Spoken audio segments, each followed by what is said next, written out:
The Outsiders, Chapter 2. Dally was waiting for Johnny on the end of the street light at the corner of Pickett and Sutton, and since we got there early, we had time to go over to the drugstore in the shopping center and goof around. We bought Cokes and blew the straws out waitresses, and we walked around eyeing things that were lying out in the open until the manager got wise to us, suggested we leave. He was too late though. Dally walked out with 2 packs of Cools under his jacket. We went across the street and down Sutton a little on the way to the Dingo. There are lots of drive-ins in town, such as go to the Way Out and to Rusty's, and Richard go to the Dingo and to Jay's. The Dingo is a pretty rough hangout. There's always a fight going on there, and once a girl got shot. We walked around talking to all the greasers and hoods we knew, leaning in car windows or hopping in the back seats and getting in on who was running away and who was in jail and who was going with who and who could whip who and who stole what and when and why. We knew about everybody there. There was a pretty good fight while we were there between a big 23-year-old greaser and a Mexican hitchhiker. We left when the Switchblades came out because the cops would be coming soon and nobody in his right mind wants to be around when the fuzz show. We crossed Sutton and cut around Spencer's Special, the discount house, and chased 2 junior high kids across a field for a few minutes. By then it was dark enough to sneak in over the back of the fence of the nightly double drive-in movie. It was the biggest in town and showed 2 movies every night, and on weeknights 4. You could say you're going to a nightly double and have time to go all over town. We all had money to get in, and it only cost $0.25 if you're not in a car, but Dally hated to do things the legal way. He liked to show that he didn't care whether there's a law or not. He went around trying to break laws. He went to the rows of seats in front of the confession stands to sit down. Nobody else was there except 2 girls who were sitting down in front. Dally eyed them coolly, then walked down the aisle and sat right behind them. I had a sick feeling that Dally was up to his usual tricks, and I was right. He started talking loud enough for the 2 girls to hear. He started out bad and got worse. Dallas could talk awful dirty if he wanted to, and I guess he wanted to then. I felt my ears get hot. 2 Bitter Steve or even Soda would have gone right along with him just to see if they could embarrass the girls. That kind of kicks just doesn't appeal to me. I sat there, struck dumb, and Johnny left hastily to get a Coke. I wouldn't have felt so embarrassed if they had been greasy girls. It might have even helped though Dallas, but those girls weren't our kind. They were tough-looking girls, dressed sharp and really good-looking. They looked about 16 or 17. One had short dark hair and the other had long hair. The redhead was getting mad or scared. She sat up straight and she was chewing hard on her gum. The other one pretended not to hear Dally. Dally was getting impatient. He put his feet up on the back of the redhead's chair and winked at me and beat his own record for saying something dirty. She turned around and gave him a cold stare. Take your feet off my chair and shut your trap. Boy, she was good looking. I'd seen her before. She was a cheerleader at our school. I always thought she was stuck up. Dally merely looked at her and kept his feet where they were. Who's gonna make me? The other one turned around and watched us. That's the greaser that jockeys for the Slash J sometimes, she said it if we couldn't hear her.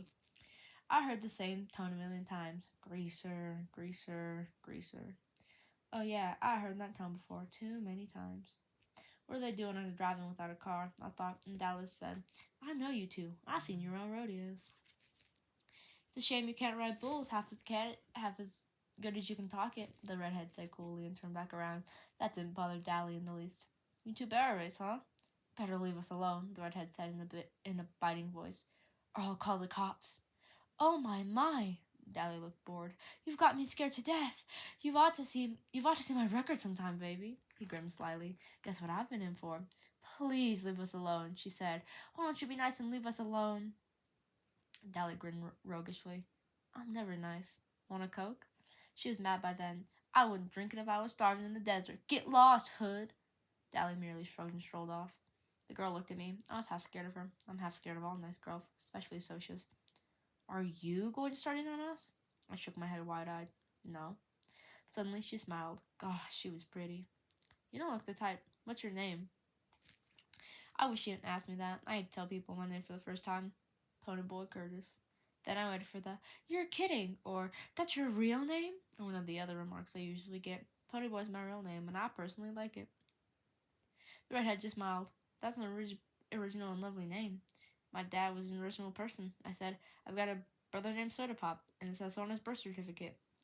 My name's Sherry, but I'm called Cherry because of my hair. Cherry Valance. I know, I said. You're a cheerleader. We go to the same school. You don't look old enough to be in high school, the dark-haired girl said. I'm not. I got put up a year in grade school. Cherry was looking at me. What's a nice, smart kid like you running around with trash like that for? I felt myself stiffen. I'm a Grease. Same with Dally. He's my buddy. I'm sorry, Pony Boy, she said softly. Then she said briskly, your brother's Soda Pop. Does he work at a gasoline station? A DX, I think? Yeah. Man, your brother is one doll. I'm out to guess your brothers. You look alike. I grinned with pride. I don't think I look one bit like Soda, but it's not every day here, so she's telling me they think my brother's a doll. Didn't he used to ride in rodeos? Saddle bronc? Yeah, Dad made him quit after he tore a ligament, though. We still hang around rodeos a lot. I've seen you 2 barrel race. You're good. Thanks, Cherry said. And the girl who was named Marcia said, how come we don't see your brother at school? He's not any older than 16 or 17, is he? I winced inside. I've told you I can't stand the fact that Soda dropped out. I said, he's a dropout. I said roughly, dropout makes me think of some poor, dumb-looking hoodlum wandering the streets, breaking out streetlights. It didn't fit my happy-go-lucky brother at all. It fitted Dally perfectly. You could hardly say it about Soda. Johnny came back then and sat down beside me. He looked around for Dally, then managed to shy hi to the girls, and he tried to watch the movie. He was nervous, though. Johnny was always nervous around strangers. Cherry looked at him, sizing him up as she had me. Then she smiled softly, and I knew she had him sized up right. Dally came striding back with an armful of coats. He handed one to each of the girls and sat down beside Cherry. This might cool you off. She gave him an incredulous look, and then she threw her Coke in his face. That might cool you off, greaser. After you wash your mouth and learn to talk and act decent, I might cool off too. Dally wiped the Coke off his face with his sleeve and smiled dangerously. If I had been Cherry, I would have beat it out of there. I knew that smile. Fiery, huh? That's the way I like 'em. He started putting his arm around her, but Johnny reached over and stopped him. Leave her alone, Dally. Huh? Dally was taken off guard. He stared at Johnny in disbelief. Johnny couldn't say boo to a goose. Johnny gulped and got a little pale, but he said, you heard me. Leave her alone. Dally scowled for a second. If it had been me or Two Bitter Soda or Steve or anyone but Johnny, Dally would have flattened him out without a moment's hesitation. You just didn't tell Dally wants to know what to do. One time in a dime store, a guy told him to move over at the candy counter. Dally had turned around and belted him so hard it knocked a tooth loose. Complete stranger, too. But Johnny was the gang's pet, and Dally just couldn't hit him. He was Dally's pet, too. Dally got off and stalked off. His fist jammed in his pockets and a frown on his face. He didn't come back. Cherry sighed in relief. Thanks. He had me scared to death. Johnny managed an admiring grin. You sure didn't show it. Nobody talks to Dally like that. She smiled. From what I saw, you do. Johnny's ears got red. I was still staring at him. It had taken more nerve for him to say what he said to Dally. Johnny worshipped the ground Dallas walked on, and I had never heard Johnny talk back to anyone, much less his hero. Marcia grinned at us. She was a little smaller than Cherry. She was cute, but that Cherry Valance was a real looker. Y'all sit up here with us. You can protect us. Johnny and I looked at each other. He grinned and suddenly raising his eyebrows so that they disappeared under his bangs. Will we ever have something to tell the boys? He said plainly. We had picked up 2 girls and classy ones at that. Not any greasy broads for us, but real socias. Soda would flip when I told him. Okay, I said nonchalantly. Might as well. I sat between them and Johnny sat next to Cherry. How old are y'all? Marcia asked. 14, I said. 16, said Johnny. That's funny, Marcia said. I thought you were both 16, Cherry finished for her. I was grateful. Johnny looked 14 and he knew it. And it bugged him sometimes. It bugged him something awful. Johnny grinned. How come y'all ain't scared of us like you are Dally? Cherry sighed. You two are too sweet to scare anyone. First of all, you didn't join in on Dallas's dirty talk, and you made him leave us alone. And when we asked you to sit up here with us, you didn't act like it was an invitation to make out for the night. Besides that, I've heard about Dallas Winston. He looks as hard as nails and twice as tough, and you two don't look mean. Sure, I said tiredly. We're young and innocent. No, Cherry said, looking at me carefully. Not innocent. You've seen too much to be innocent. Just not dirty. Dally's okay, Johnny said defensively, and I nodded.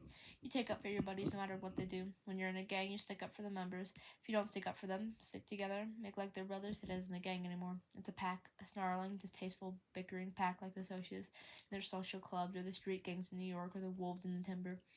He's tough, but he's a cool guy. He'd leave you alone if he knew you, I said, and that was true. When Steve's cousin from Kansas came down, Dally was decent to her, and he watched her swearing. We all did around nice girls who were the cousinly type. I don't know how to explain it. We try to be nice to the girls we see once in a while, like cousins or the girls in class, but we still watch a nice girl go by on a street corner and all kinds of lousy stuff about her. Don't ask me why. I don't know why. Well, Marcia said finally. I'm glad he doesn't know us. I kind of admire him, Cherry said softly. Only so I heard, and we settled down to watch the movie. Oh yeah, we found out why they were here without a car. They come with their boyfriends, but walked out on them when they found they were with when they come with their boyfriends, but they walked out on them when they found the boys had brought some booze along. The boys had gotten angry and left. I don't care if they did. Cherry sounded annoyed. It's not my idea of a good time to sit in a drive and watch people get drunk. You could tell by the way she said it that her idea of a good time was probably high class and probably expensive. They decided to stay and see the movie anyway. It was one of those beachy party movies with no plot and no acting, but a lot of girls in bikinis and some swinging songs, so it was alright. We were all four sitting there in silence when suddenly a strong hand came down on Johnny's shoulder and another on mine. A deep voice said, "Okay, Greaser, you've had it." I almost jumped out of my skin. It was like having someone leap out from behind a door and yell boo at you. I looked fearfully over my shoulder and there was Two-Bit grinning like a cheesy cat. Glory, Two-Bit, scare us to death. He was good at voice imitations and it sounded for all the world like a snarling soch. And then I watched and I looked at Johnny. His eyes were shut and he was as white as a ghost. His breath was coming in smoldering gasps. Two-Bit knew better than to scare Johnny like that. I guess he'd forgotten.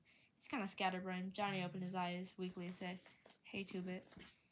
Two-Bit messed up his hair. "Sorry, kid," he said. "I forgot." He climbed over the chair and popped down beside Marcia. "Who's this, your great aunts?" "Great-grandmother's twice removed," Cherry said smoothly. I couldn't tell if Two-Bit was drunk or not. It's kind of hard to tell with him. He acts boozed up sometimes, even when he's sober. He cocked one eyebrow up and the other down, which he always does when something puzzles him or bothers him or when he feels like saying something smart. "Shoot, you're 96 if you're a day." "I'm a knight," Marcia said brightly. Two-Bit stared at her admiringly. "Brother, you're a sharp one. Where'd you two ever get to be picked up by a couple of greasy hoods like Pony and Johnny?"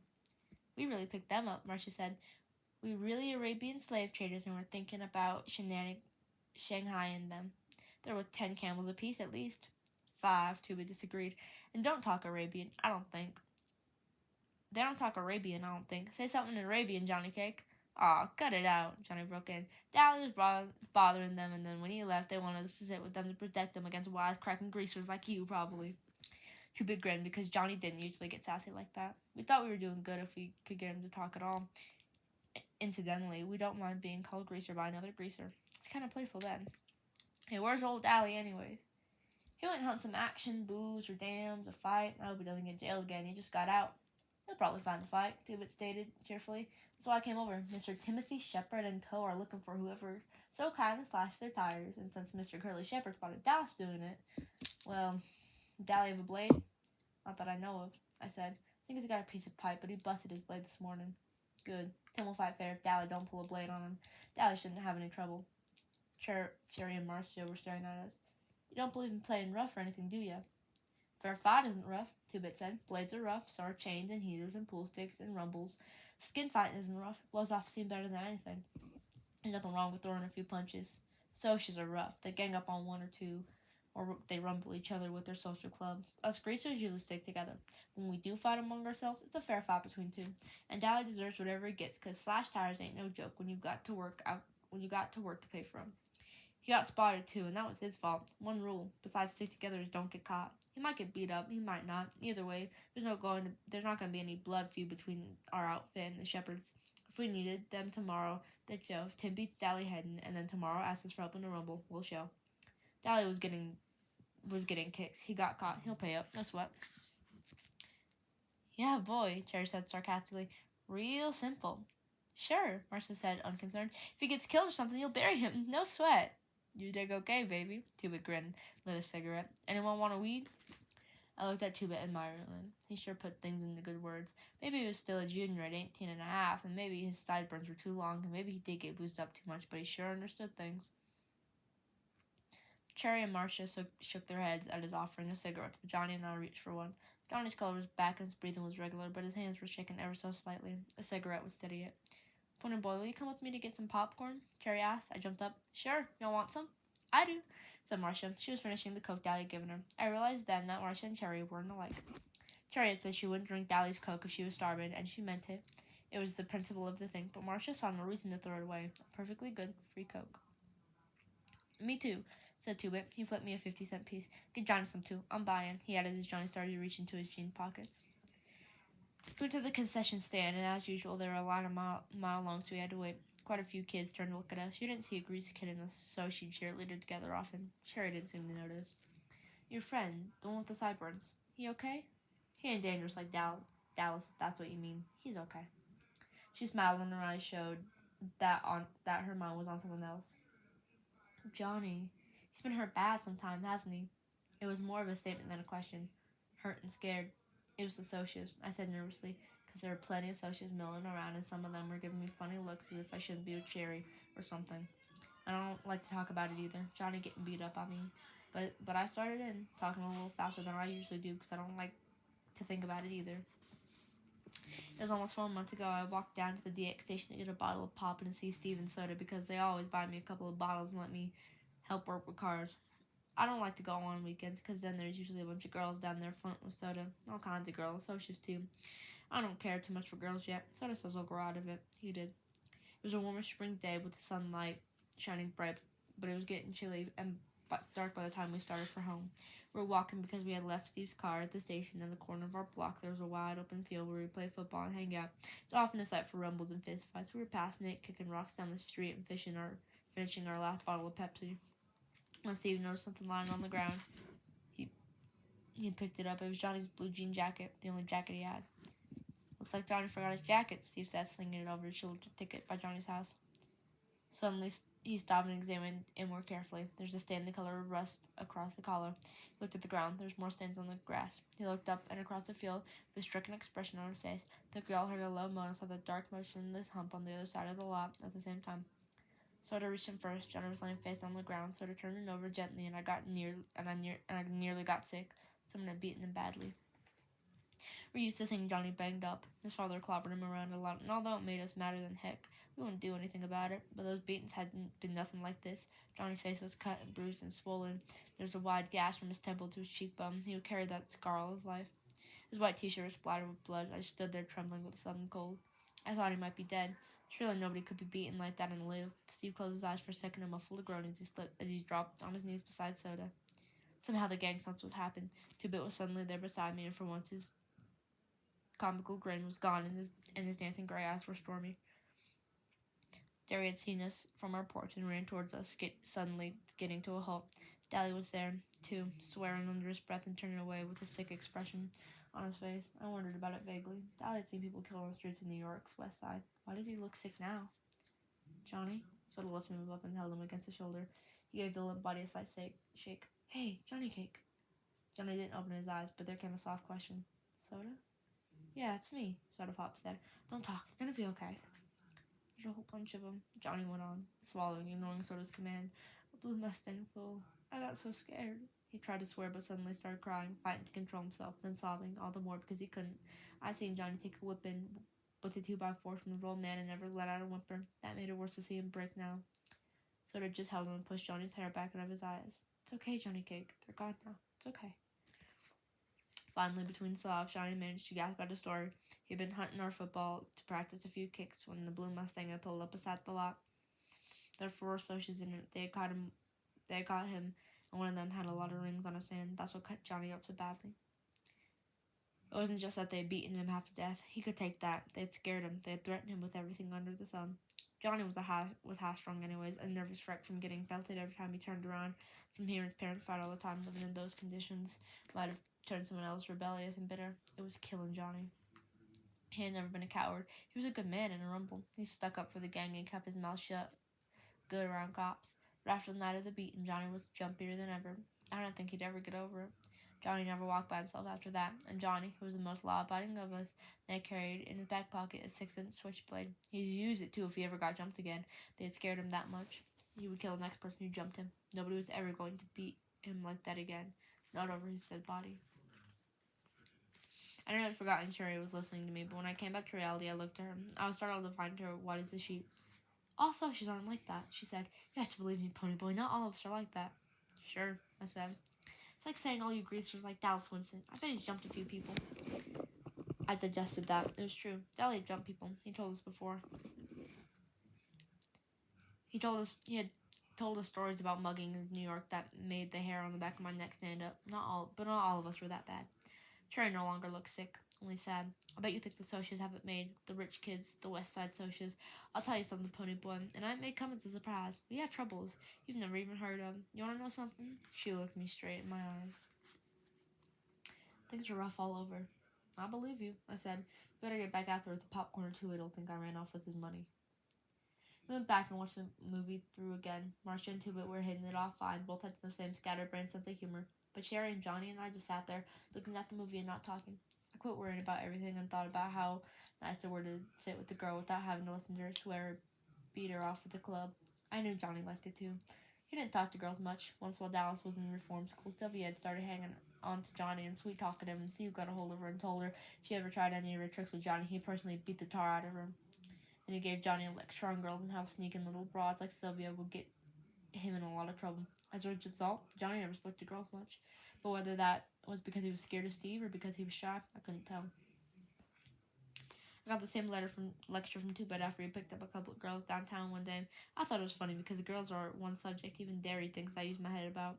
And it really had been funny because Two-Bit was half crocked when he gave me the lecture. And he told me some stories about made me want to crawl under the floor or something. But he had been talking about girls like Sylvia and the girl he and Dally and the rest picked up in drive-ins in downtown. He never said anything about social girls, so I figured it was alright. I figured it was alright to be sitting there with them, even if they did have their own troubles. I really couldn't see what socials would have to sweat about. Good grades, good cars, good girls, Madras and Mustangs and Corvairs. Man, I thought if I had worries like that, I consider myself lucky. I know better now.